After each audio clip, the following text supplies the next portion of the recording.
Hello everyone, welcome back to Civil Engineers Club. Today in this video we'll discuss 5 important MCQ from survey engineering. So let's start the video. Question number 1. True meridian of different planes. Option A, coverage from the South Pole to North Pole. Option B, coverage from the North Pole to the South Pole. Option C, coverage from the equator to the poles. Option D, run parallel to each other.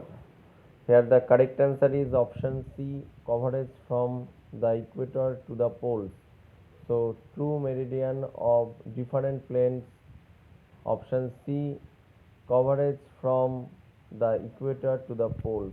Next question, the angle between two plane mirrors of optical square is option A 20 degree, option B 30 degree, option C 45 degree and option D 60 degree. Here the correct answer is option C 45 degree. So the angle between two plane mirrors of optical square is 45 degree. Next question, if the angular measurements of a traverse are more precise than its linear measurements, balancing of the traverse is done by option A Bowditch rule, option B transit rule, option C empirical rule and option D all of the above.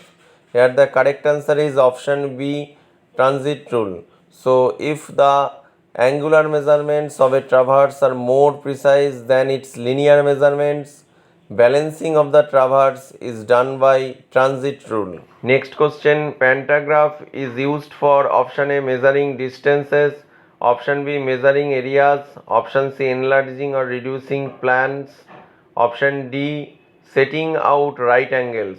Here the correct answer is option C enlarging or reducing plans. So pantograph is used for enlarging or reducing plans. Next question, an ideal transition curve is option A cubic parabola, option B cubic spiral, option C clothoid spiral, option D true spiral. Here the correct answer is option C clothoid spiral. An ideal transition curve is clothoid spiral.